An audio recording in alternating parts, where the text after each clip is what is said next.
ताली बजाएंगे और ये स्क्रीन पर एक छोटी सी बात देख रहे हैं, क्या आप पढ़कर मुझे बता सकते हैं क्या लिखा है? क्या लिखा है? भीतरी मलयुद्ध या इंटरनल वॉर। ठीक है ना, भीतरी मलयुद्ध या इंटरनल वॉर। ये आंखों से नजर नहीं आता और ना कई बार दूसरा इसे भांप सकता है। हां, ये प्रत्येक मनुष्य के अंदर चलता है और ये एक ऐसी लड़ाई है जो शायद हम नहीं भांप सकते। इससे पहले कि मैं और आगे बढ़ूं, हमारे संडे स्कूल के बच्चे धीरे से जा सकते हैं अपनी क्लासेस में और क्लास अटेंड कर सकते हैं और प्रभु की बातों को सीख सकते हैं। ये लड़ाई, ये बात हर एक मनुष्य के भीतर, हर एक मनुष्य के अंदर यहां से निकल जाएगी।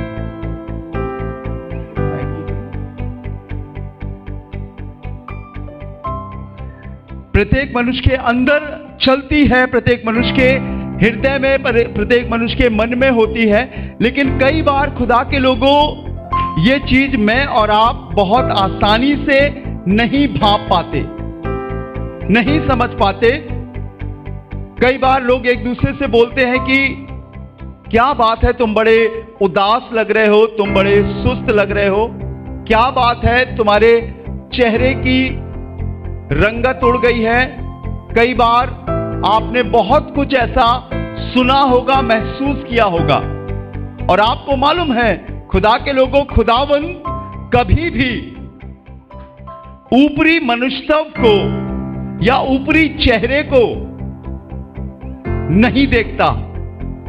परमेश्वर प्रत्येक मनुष्य के जीवन के भीतरी हिस्से को वो जांचता है। आप खुदा के घर में कितने भी बन ठन कर आए, कितने भी अच्छे दिखते हुए बनकर आए, लेकिन यदि आपके अंदर एक हारा हुआ जीवन, आपके भीतर एक ऐसा जीवन जो परमेश्वर के अनुसार नहीं है, तो आप मात्र एक साधारण अवस्था में रहकर एक आम इंसान हैं। लेकिन यदि आप प्रभु से प्यार करते हैं, प्रभु की आज्ञाओं को मानते हैं, तो आपको अपने भीतरी जीवन में देखना पड़ेगा। एक विश्वासी जब खुदा के घर में आता है, परमेश्वर के पास आता, बहुत गौर से सुनिएगा थोड़ी देर के लिए, तब वो एक लड़ाई में शामिल हो जाता है। और एक ऐसी लड़ाई जो हाथ, पैर और शरीर की नहीं, लेकिन जिस्म, रूह और जान की है, या हिंदी में कहूं शरीर, आत्मा और प्राण की है। और मेरे और आपको यह पहचानना पड़ेगा, हम बढ़ रहे हैं प्रभु में, बहुत अच्छी बात है। हम हर एक्टिविटी में पार्टिसिपेट कर रहे हैं, बहुत अच्छी बात है।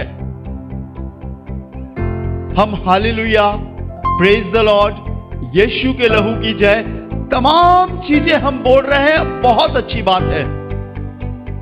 लेकिन उसके बाद भी हम उस लड़ाई से बच नहीं सकते, उस मलयुद्ध से बच नहीं सकते जो हमारे भीतर चल रहा है। एक बेटी मुझसे बात कर रही थी, मैंने उससे पूछा कैसे हो आप दीदी, बेटा कैसे हो आप? कि बहुत अच्छी हूं, पानी लेकर आई, थोड़ी देर में चाय लेकर आई मेरे पास।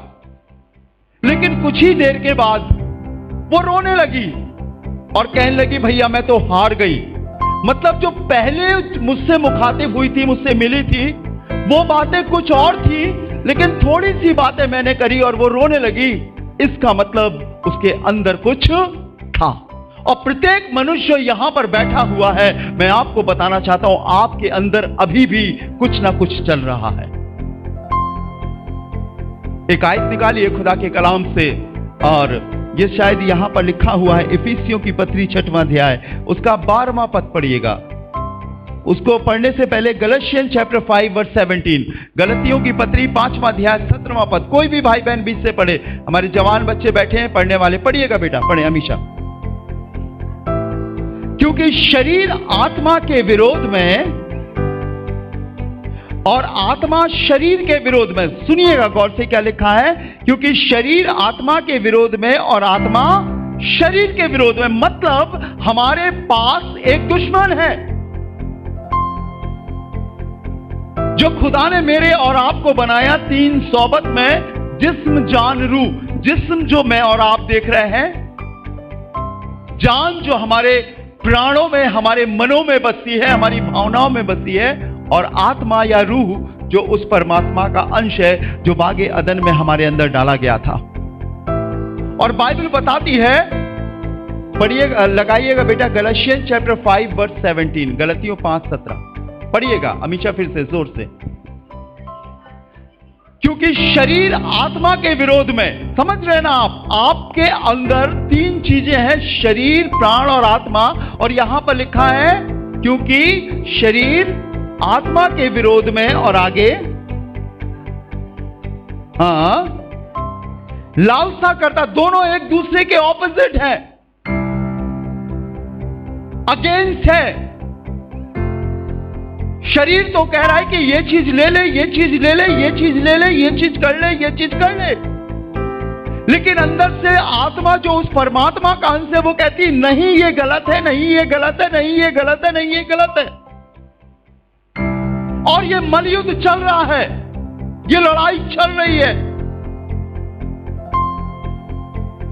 जो ऊपर से नजर नहीं आ रही, चेहरे से नजर नहीं आ रही, लेकिन हमारे मनों में, हमारे कॉन्शियस में, हमारे हृदय में, हमारे रूह जान जिसमें चल रही है। लिखा है शरीर आत्मा के खिलाफ और आत्मा शरीर के खिलाफ लालसा करती है आगे, और ये एक दूसरे के क्या हैं? विरोधी हैं आगे।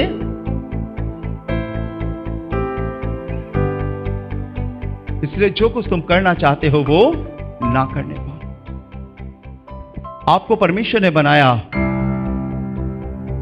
संपूर्ण रूप से आपको सजाया, और जब आपकी इच्छा करती है, आपकी मनसा करती है कि मैं इस काम को करूं, मैं इस काम को करूं, मैं इस काम को करूं, शरीर खिलाफत में आता है।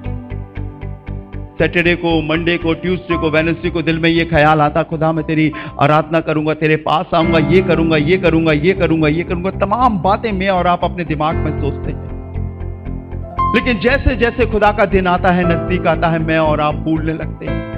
बाइबल में लिखा है शरीर आत्मा के खिलाफ और आत्मा शरीर के खिलाफ काम करती है, और ये दोनों एक दूसरे के विरोधी हैं। इससे पहले कि आप शैतान का सामना करो, इससे पहले कि आप शैतान को हराओ, आपको पहले अपने आप को जयवंत करना पड़ेगा। एक आयत और पढ़िए, बहुत सुंदर सी आयत है, इफिशियंस चैप्टर 6 वर्स 12, इफिसियों की पत्री उसका 6वां अध्याय उसका 12वां पद। हाँ हाँ,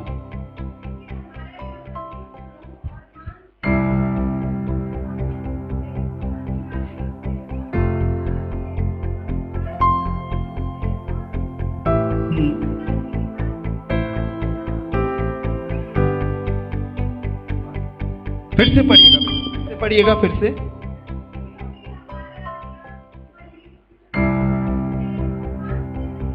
क्योंकि हमारा ये मलयुद्ध लहू और मांस से नहीं, परंतु प्रधानों से, अधिकारियों से, और इस संसार के अंधकार के हाकिमों से, और उस दुष्ट की आत्मिक सेनाओं से है जो आकाश में है, वातावरण में है, चारों तरफ है। आपको मालूम भी नहीं है कि जिस अभिलाषा में, जिस इच्छा में आप अपने जीवन को आगे बढ़ा रहे हो, शैतान आप पर बहुत फोकस कर रहा है, बहुत गौर से देख रहा है,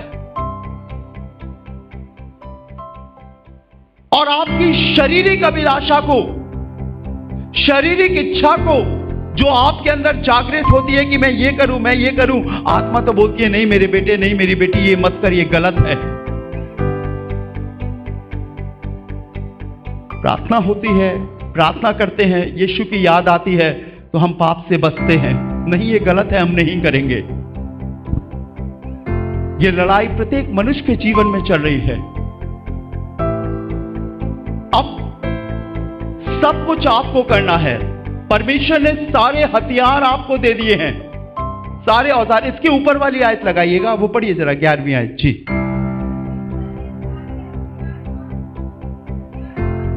लिखा है परमेश्वर के सारे हथियार बांध लो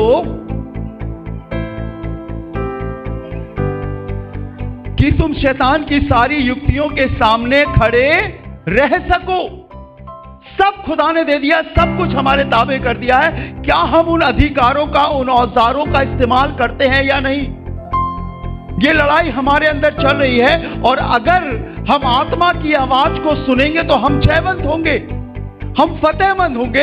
लेकिन अगर हम शरीर की इच्छाओं को अपने जीवन में पूरा करेंगे तो हम हारते जाएंगे। आपको ऊपर से कुछ नहीं नजर आएगा। ये भावनाओं की, मानसिकता की, सोचों की लड़ाई है। या तो आप हार जाएं या आप जीत जाएं। और ये मलयुद्ध हर एक मनुष्य के अंदर चलता है। बाइबल में लिखा है, यीशु ने कहा, यदि कोई मेरे पीछे आना चाहे, जबरदस्ती नहीं है, यदि कोई मेरे पीछे आना चाहे तो अपना क्रूस उठाए और मेरे पीछे। यीशु ने अपना क्रूस उठाया एक बार, 39 कोड़े खाए एक बार, और सारी आज्ञाओं को पूरा करके वो अपने पिता के दाहिने हाथ बैठ गया। लेकिन उसने कहा है कि तुम्हें प्रतिदिन क्रूस उठाना है, हर रोज क्रूस उठाना है, हर रोज अपने जीवन को उन अभिलाषाओं से, उन इच्छाओं से जो एक साधारण मनुष्य के अंदर रहती है, तुम्हें बचना है। और यही बाइबल बताती है, शरीर आत्मा के खिलाफ में और आत्मा शरीर के खिलाफ। आप एक हारे हुए शख्स हो या एक विजयी शख्स हो।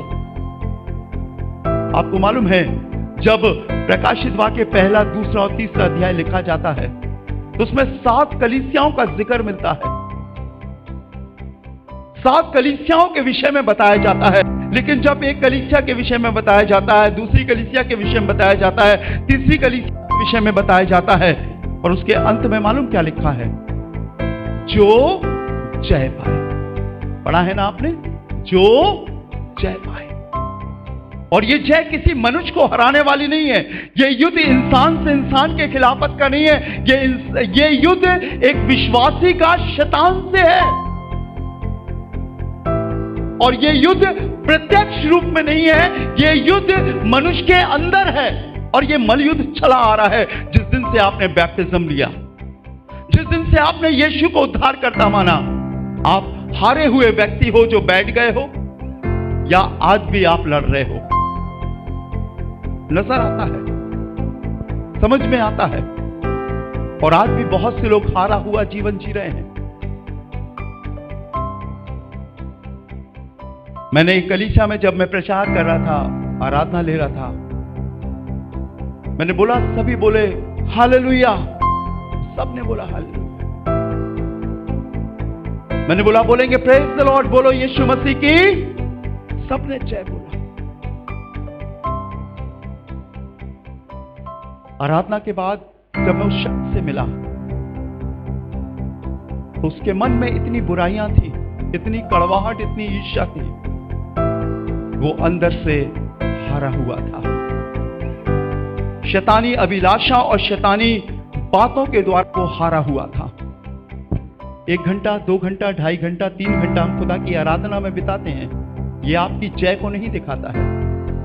आपकी जय को जब देखते हैं जब आप अकेले हो, जब कोई आपके आसपास ना हो, जब आपका खादिम आपके पास ना हो, आपके प्रभु के दास, प्रभु के अभिषिक्त आपके पास ना हो, आप एक आराधना के माहौल से अलग हो, और जब आप अकेले में हो, और जब आपके हाथ में मोबाइल है, या आप अपने काम को कर रहे हो, आप क्या सोच रहे हो, आपके अंदर क्या चल रहा है, ये दिखाता है आपकी विजय और आपकी हार को, आपकी फतेह और आपकी हार को दिखाता है।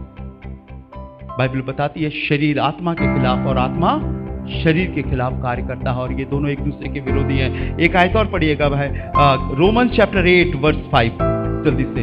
रोमियो की पत्री 8वां अध्याय उसका 5वां पद पढ़िएगा जी। हाँ, वेरी गुड, पढ़िएगा। क्योंकि शारीरिक व्यक्ति शारीरिक बातों पर मन लगाते हैं। शारीरिक व्यक्ति किस पर मन लगाएंगे? शारीरिक बातों पर। और शारीरिक बातें क्या है? शरीर को आराम देना, शरीर की इच्छाओं को पूरा करना, पैसा पैसा पैसा पैसा पैसा पैसा पैसा, बाप बढ़ाना भैया, सबसे बड़ा रुपया। रात दिन उनके ख्यालों में यही रहता, कहां से मिल जाए, कहां से जुगाड़ हो जाए, 1 नंबर से, 2 नंबर से, 3 नंबर से, सब नंबर से। मैं एक दिन दतिया में गया एक दोस्त के यहां प्रार्थना करने के लिए, और जब मैं प्रार्थना करने के लिए गया तो वो मुझे एक घर में ले गया, तो वहां पर ढेर सारे मोबाइल रखे हुए थे। मैंने पूछा ये क्या काम करते, तो कहते ये नंबर लगाते हैं। अरे बड़े नंबर लगाते हो, नंबर भोपाल से खुलता है। पैसा पैसा, शारीरिक बातों पर मन लगाते, थोड़ा आराम मिल जाए। इस संडे नहीं जाएंगे, इस बार हम खड़े होकर गवाही नहीं देंगे। कौन से राजू भैया और यीशु मसीह आए जा रहे, आज थोड़े हम घुटने पे प्रार्थना करेंगे, आज हम बाइबल नहीं पढ़ेंगे। अरे छोड़ो, थोड़ा सा सो लो, तारक मेहता का उल्टा चश्मा देखेंगे। हां, और आज कलीसिया के बहुत से लोग हार गए हैं बहुत सारी चीजों में। प्रार्थना करना अच्छा नहीं लगता है, दुआ करना अच्छा नहीं लगता है, परमेश्वर के लिए आना अच्छा नहीं लगता है। अगर नाइट ड्यूटी चली गई तो संडे की भी छुट्टी। बेटा क्यों नहीं आए थे चर्च? अंकल नाइट ड्यूटी थी। मैंने कहा उसी दिन सुबह यीशु मसीह आएगा तो कहना यीशु मसीह मैं आऊंगी, बाद में आऊंगा, आज नाइट ड्यूटी थी, पहले आराम कर लो। शरीर, क्या लिखा है बहन, फिर से पढ़िएगा। क्योंकि शारीरिक व्यक्ति शरीर की बातों पर मन लगाते हैं, परंतु आत्मिक आत्मा की बातों पर मन लगाते हैं। आप किसके हो?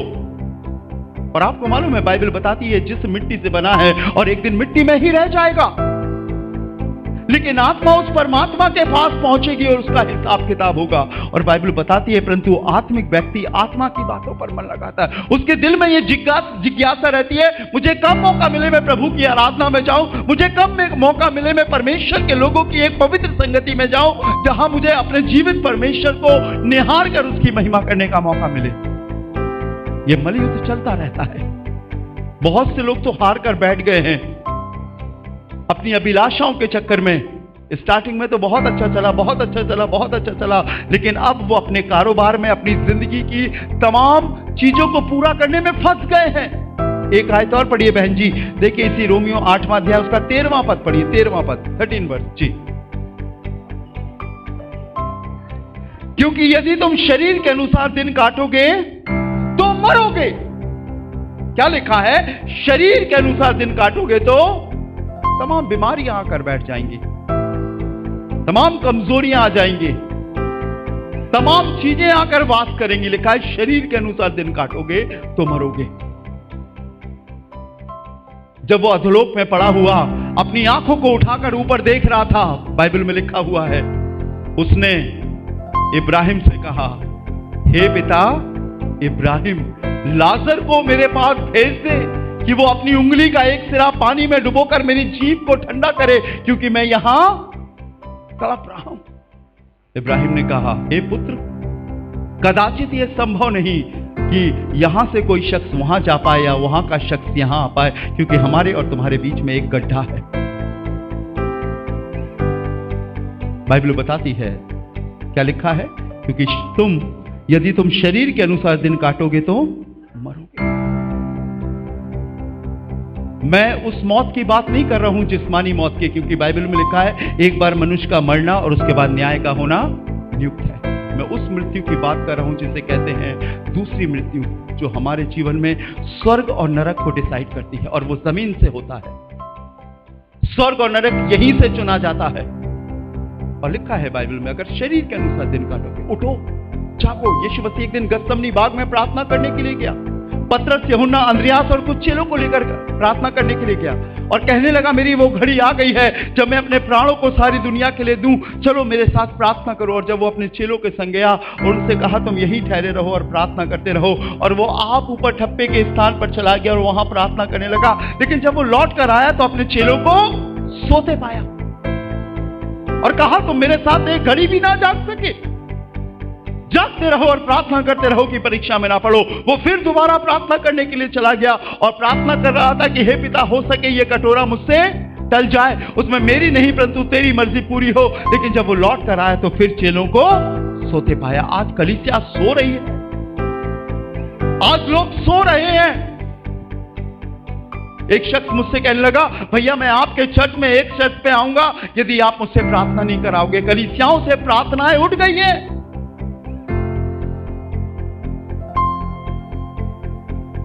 जब एक कलीसिया में एक मौत के बाद दूसरी मौत, दूसरी मौत के बाद तीसरी मौत, और मौत ने बड़ा तांडव मचा रखा था, मैंने उस कलीसिया के सचिव से बोला, भैया मैं चाहता हूं, मेरे दिल में एक इच्छा है कि मैं आपकी कलीसिया में आकर आप अनाउंस कराओ, हम होल नाइट प्रेयर करेंगे।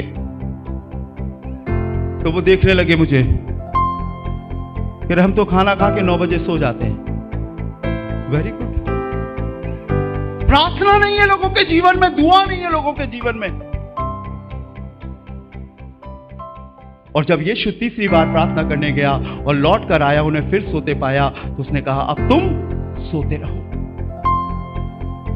शायद हम नहीं समझ रहे हैं, हम अपनी जिस्मानी ख्वाहिशों को पूरा करने के, विलाप गीत के किताब में लिखा है कि वो रात को उठकर अपने परमेश्वर यहोवा की दुहाई देते थे, क्योंकि उनके बेटे और उनकी बेटियां नाश होते चले जा रहे थे, उनके जवान नाश होते चले जा रहे थे। आज कलीसिया को प्रार्थना करने की जरूरत है, सोचने की जरूरत है। थोड़ा सा अपने शरीर को कष्ट दो, थोड़ा अपनी शारीरिक मनसाओं को टालने की कोशिश करो और प्रभु के चरणों में बैठना शुरू करो। परमेश्वर आपके जीवन में काम करेगा। आपने सुना होगा प्रभु के वचन में पतरस के विषय में, एक दिन यीशु पतरस से बातें कर रहे थे। उसने कहा, लोग मुझे क्या कहते हैं? उसने कहा, कोई भविष्यवक्ता कहता है और कोई कुछ कहता है, कोई भविष्यवक्ताओं में से कोई जी उठा है वो कहता है। निकालिएगा, आप पढ़े इसको, लूका मत्ती उसका 16वां अध्याय, फिर मैं प्रार्थना करूंगा, उसका 17वां पद पढ़े। मत्ती रचित सुसमाचार 16वां अध्याय 17वां पद, नए नियम की पहली किताब है, मैथ्यू चैप्टर 16। हाँ, पतरस ने उसको उत्तर दिया, हाँ यीशु ने उसको उत्तर दिया, हे शिमोन योना के पुत्र, तू धन्य है। ऊपर से पढ़िए, इसकी ऊपर वाली आयत पढ़िए, 16 पद। शिमोन पतरस ने उत्तर दिया, हाँ तू जीवते परमेश्वर का पुत्र मसीह है। जब उससे पूछा तू क्या कहता है, उसने कहा तू जीवते परमेश्वर, सब लोग गौर से सुनिएगा, पुत्र मसीह है। अगली आयत, यीशु ने उसको उत्तर दिया, हे शिमोन योना के पुत्र, तू धन्य है, क्योंकि जिस्म ने और खून ने नहीं, परंतु मेरे पिता ने जो स्वर्ग में है। कितनी अच्छी बात है ना, चेले बैठे हैं, यीशु बैठा है और उससे पूछ रहे हैं, लोग कहते हैं भविष्यवक्ता है, कोई कुछ, कोई कुछ, कोई कुछ, कोई कुछ, तू क्या कहता है? उसने कहा, तू जिंदा खुदा का बेटा मसीह। तब यीशु कहते हैं, ये बात तुझ पर लहू और मांस ने नहीं, लेकिन मेरे पिता ने जो स्वर्ग में है तुझ पर प्रकट की है। मेरी बहन, मेरे भाई, इसकी आप सिर्फ 23वीं आयत पढ़िए, 17 पढ़िए अभी आपने, 18, 19, 20, 21, 22, 23, 6वें पद में, 6वें पद, 23वां पद पढ़िए। हाँ, उसने मुड़कर पतरस से कहा, हे शैतान मेरे सामने से। अभी तो वो 17वें पद में कह रहा था कि लहू और मांस ने नहीं, लेकिन मेरे पिता ने प्रकट करी है, और सिर्फ 6 आयत बाद, 5 आयत के बाद 23वीं आयत में वो कह रहा है, हे शैतान मेरे सामने से। कैसे? कितना वक्त लगा परमेश्वर को उसके जीवन में काम करने में, और शैतान को उसके जीवन में आने में कितना समय लगा? इस बात से आप शायद वाकिफ नहीं हो, जब हम खुदा की आराधना करते हैं तो परमेश्वर का तख्त भी लगता है और शैतान का भी तख्त लगता है। आप उसके लहू के बाड़े में हो, अंधकार की ताकत काम नहीं कर सकती। लेकिन अगर आप बार बार उसी को सोचोगे, उसी को अपने ख्यालों में लाओगे, एक दिन वो आपके ऊपर हावी हो जाएगा। बैठा तो यीशु के साथ है, लेकिन दिमाग और कहीं लगा है, और इसीलिए बाइबल बताती है, शरीर आत्मा के खिलाफ और आत्मा शरीर। हे शैतान मेरे सामने से दूर हो जा, क्योंकि क्योंकि तू परमेश्वर की बातों पर नहीं, मनुष्य की बातों पर मन लगाता है। वाह,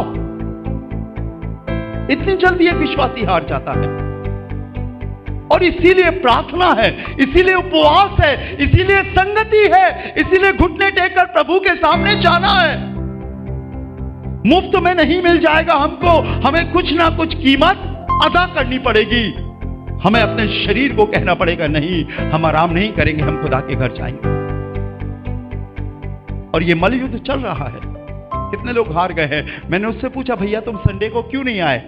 क्या बताएं भैया, उसी दिन ऑनलाइन ऑर्डर किया था, वो घर पर लेकर आने वाला था हमारा सामान, इसलिए हम नहीं। मैंने पूछा, भैया संडे को क्यों नहीं आए? तो कहने लगे, नल नहीं आए थे, हम नहा नहीं पाए थे। नहाने से कुछ नहीं होता, एक दिन वो नरक में डुबा डुबा के नहलाएगा। शादी थी, बर्थडे थी, नौकरी थी, हम किसे जिता रहे हैं? कौन हमारे जीवन में फतेहमंद हो रहा है? हमें देखना पड़ेगा। और अगर आप हारे हुए हो, अगर आप हार रहे हो, तो मैं आपको बताऊं, बाइबल इस बात की गवाह है, खुदावंद हारे हुए शख्स के पास नहीं रहेगा, क्योंकि उसने औजार भी दिए हैं आपको जयवंत होने के, फतेहमंद होने के। एक दिन उसने किसी से कहा, तुम सब कुछ छोड़कर मेरे पीछे हो लो। किसी ने कहा, मेरी अभी नई शादी हुई है। किसी ने कहा, मैंने अभी नए बैल लिए हैं। किसी ने कहा, भी मुझे अपने पिता को दफनाने जाना है। वो आगे बढ़ गया। उसने झील के किनारे पतरस को देखा जो जाल धो रहे थे। उन्होंने कहा, मेरे पीछे आओ, मैं तुम्हें मनुष्यों का पकड़वाने वाला मछुआरा बनाऊंगा। और लिखा है, वो अपने जाल छोड़कर यीशु के पीछे। What is your decision? आपका निर्णय क्या है? वेट करना, अभी नहीं, बाद में, या तुरंत? हमें सोचना पड़ेगा। एक दिन मेरे पास्टर ने मुझसे बोला, राजू, मुझे तुम्हारी सबसे अच्छी एक बात लगती है, क्योंकि तुम निर्णय लेने में ढिलाई नहीं करते, तुरंत निर्णय लेते हो। Hallelujah, hallelujah. बाइबल बताती है, जो कोई हल पर हाथ रखकर पीछे मुड़कर देखता है, वो मेरे राज के योग्य नहीं। शरीर आत्मा के खिलाफ और आत्मा शरीर के खिलाफ काम करता है, और ये दोनों एक दूसरे के विरोधी है। हम किसके पक्ष में हैं? कौन हमारे, हम किसको जिता रहे हैं अपने अंदर? अगर हम यीशु मसीह को जिता रहे हैं, तो फतेह आपके अंदर दिखेगी, आपके कामों में दिखेगी। आप बढ़ते जाओगे, आप बढ़ते जाओगे। आप ECG वाले क्रिश्चियन नहीं होंगे।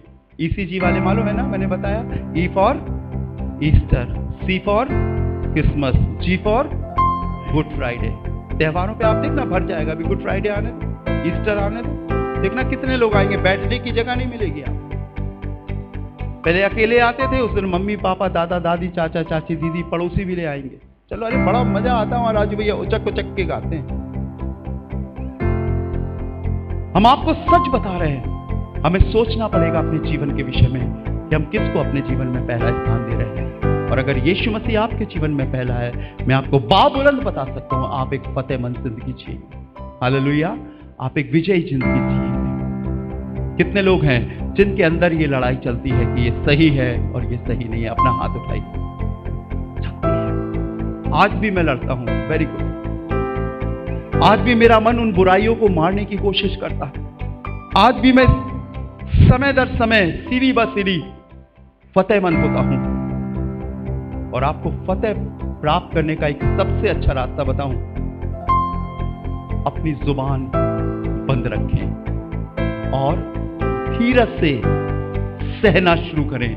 आप फतेह प्राप्त करोगे। आइए अपनी आंखों को बंद करेंगे, प्रार्थना करेंगे। प्यारे खुदावंद, हम आपका शुक्र करते हैं आपके हर एक आशीषों के लिए।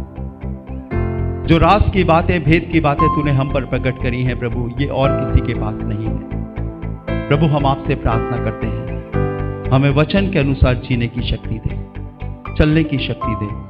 हम एक फतेह प्राप्त करने वाले तेरी संतान ठहरे प्रभु। हमारे अंदर खुदावंद आप और आप ही सबसे पहले हो प्रभु। हम सब कुछ आपके हाथों में सौंपते हैं।